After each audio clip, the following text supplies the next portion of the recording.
I've been in Ashland, Oregon for the last couple of weeks. It's somewhere I've always wanted to live. And we'll see what the universe opens up for me. So this opened up and I said yes. And so we'll just see where it goes from here. Of course, there was a whole bunch of events that pushed me in this direction. And that's what we have to be really, really aware of right now. Where are our guides pushing us to? Because we say we want something. We say we want to be in a higher vibrational field. We say we want to be around positive people, that we want this new, beautiful earth that's respectful and joyous. Well, if we're not there, then we get pushed. And we have to keep trusting. So since I've been here, lots and lots of things have happened the last 2 weeks. I probably had enough information to do a dozen videos, but I just chose not to. And I'm going to keep this one simple and to the point about the in-between place. And what I mean by the in-between place is that as I've been here, I've chosen a reality, and we can each choose the reality we want to vibrate in just by our own energetic field. And so that is what you hear people say: meditate, do this, do that, music, sound, wisdom oils, all of these great things help to raise our vibration, because it is really hard right now. Before we came here, we agreed to something that we had no idea in that realm of existence that it would be so dense, so difficult. And believe me, I've had one, maybe two kind of temper tantrums since I've been here, saying, okay, you guys, here's my council of light that comes, Yeshua, Mother Mary, all these amazing high beings. And it's like, why don't you try it? Living in this density, lower your vibration to the point where you can be on this plane. And it's not easy. So quit telling me what to do. Get the hell over here and let's do this together. So yeah, there's these extreme highs. I'm just feeling extremely blissful, grateful, walking through the park, hearing music everywhere I go, harps, hang drums, bass, guitar, flute. So it's just like I have been living in a high vibrational field. But when we do that, I don't know if it's psychic attacks, that there are so-called dark beings that don't want our vibration to raise to a high frequency and try to block us, throw things at us, whatever it is. I don't know. I can't answer that.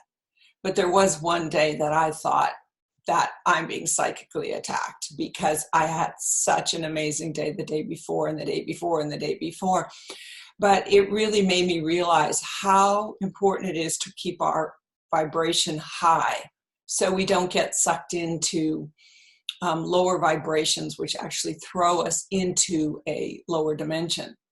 So it was okay. I gave myself permission to have a temper tantrum, or not really, but sort of, and be a little bit annoyed with my guides. So what I did get clear about, though, was choosing the vibration we want to live in. So there was just beauty around me. Everything's blooming. It was just gorgeous. And it's actually, I have to say, this time of this virus for me, it's a beautiful time, because I've always been one that wants to go places when nobody else is there, or just a few people are there.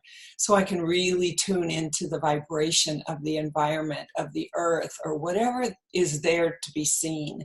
I've shared the story about when King Tut many, many years ago came to San Francisco, the whole exhibit. And I remember there was just, you had to go in groups of like huge amounts of people, and they move you through.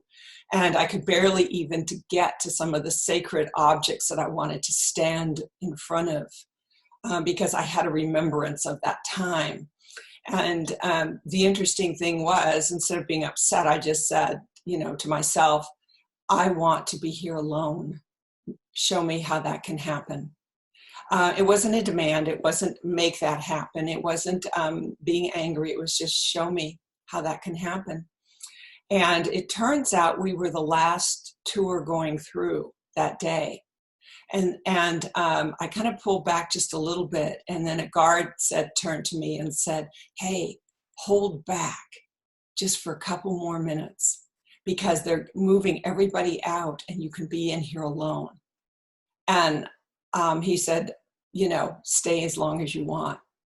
Just how magically things happen in life when we just stay present to the moment, and not getting upset because it was 5 deep and I couldn't hardly see anything. And people were pushing to get closer to the sarcophagus and all of the jewels and that type of thing. So it was just like, okay, I'm just going to wait. Let me see what can happen. And therefore, this happened in the Louvre for me also, where I actually intentionally, because of what happened in San Francisco all those years ago, and I got to stand in front of those sacred objects and just feel the energy as if I was there thousands of years before. So when I was in the Louvre, it was late. I heard that warning bell. It's like a call that says, okay, 10 minutes are closing. And then it was like 5 minutes or something. I intentionally went to the very top floor. And they won't push you out. They don't say, leave when you're on the top floor. You just slowly make your way down. And nobody's there but you. And you get to tap into the energy of the being that carves, say, a statue. And it's pretty magical. So trying to stay in high vibration and connected right now, because it is so dense, it is so difficult. I'm not going to pretend it's not. I thought I would kind of glide through this time because I've been preparing myself for it my whole life.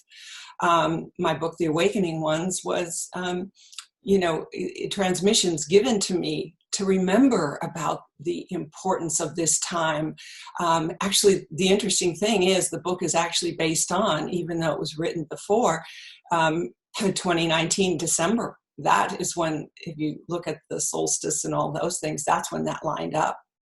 So it is kind of fascinating that that's what started unfolding at that time. But it was a reminder to meditate, to be with groups of people that are like-minded. And that's one of the frustrating things for me is I've always been told, you're a light and you're supposed to, be out in the world and talk to people in this. And I said, I don't want to do it by myself. I'm always doing it by myself. Even my 2 marriages, I was by myself. And my former husband, somebody said, well, something about being alone, when we were going through our divorce, she said something about, aren't you lonely? And without him, and I said, lonely? I mean, I was more lonely with him. There's nothing worse than being with somebody that you're emotionally detached from, and you, like, he wanted my world, but he didn't fit into my world. He didn't want to do the work that it would take, his own personal work. He wanted somebody to do it for him, and that wasn't going to work. So this lifetime has been one that I cherish my alone time, but also the last, I don't know, especially this last year, I have craved community. And I did find some communities, but they were too religious based. And even if they said they weren't, they were. So it's not that type of a community that I want to be a part of. I'm too open and expansive to be stuck in a box, especially from teachings that were long ago when things would have changed from those masters or those teachers all these years now. So anyway, I've made it clear to the universe, don't tell me once again I'm supposed to find home within myself and my tribe within myself. I'm sick of it. I'm sorry. No, I do want to, because I get inspired, I get motivated. I love bouncing things off of people. And I think many of you do too. So it's kind of a collective call I think we're putting out there for this. But what I wanted to mention, for me, I'm hearing so much about this fight of the light, this fight of darkness, the light going against the dark and the dark going against the light. And it's like, I don't resonate to that, actually. I mean, I kind of said a few things in my videos, but it's just long, that's the narrative. So you kind of say things, but something connects in your heart, something clicks and says, no, it's the in-between place. It's not about being in the light camp or the dark camp, or being on the right or the left, or, no, I'm sorry, that's not what it's about. This is a time of incredible union. And it's almost like the figure eight, where you've got, say, the masculine, the feminine, the dark, the light, all of it intertwining, and it keeps repeating it. It's moving in and out of each other. So it's not getting sucked into either. It's being the observer, like I've mentioned before, watching it play out. Keep your vibration as high as possible. Rise above it so you can see what's really going on. But anyway, it is a time of understanding what that in-between place is, what forgiveness is about. We all know that when we can truly forgive, there's this incredible freedom. It's not condoning anyone's behavior, but it's forgiveness. And it's forgiving self too, because why did we put ourselves in that position? Because we are that great of beings. And yes, I think we have got in program more than we possibly ever imagined we would when we agreed to come here. But it's time to stop the programs, and the way we can do that is rise above it. Like, take that golden light and just float above it and watch it play out. Keep yourself, again, in golden light, a diamond white light, expanded. And I'm constantly going, bringing, inclusive of my entire, not only connected to Mother Earth, but from where I came. So all of that is encapsulated in this energy. Okay, that's all I want to share for right now. Choose your vibration, keep high, not drug high, Tai Chi, meditation, drums, singing bowls, whatever it is, nature. And so I was fortunate enough to be guided, because my vibration says that's the reality I want to live in, to a place where the parks aren't taped off, which is absolutely absurd, because this is the time we need to be connected with nature more than ever. All right, sending love, sending light. Hold in there.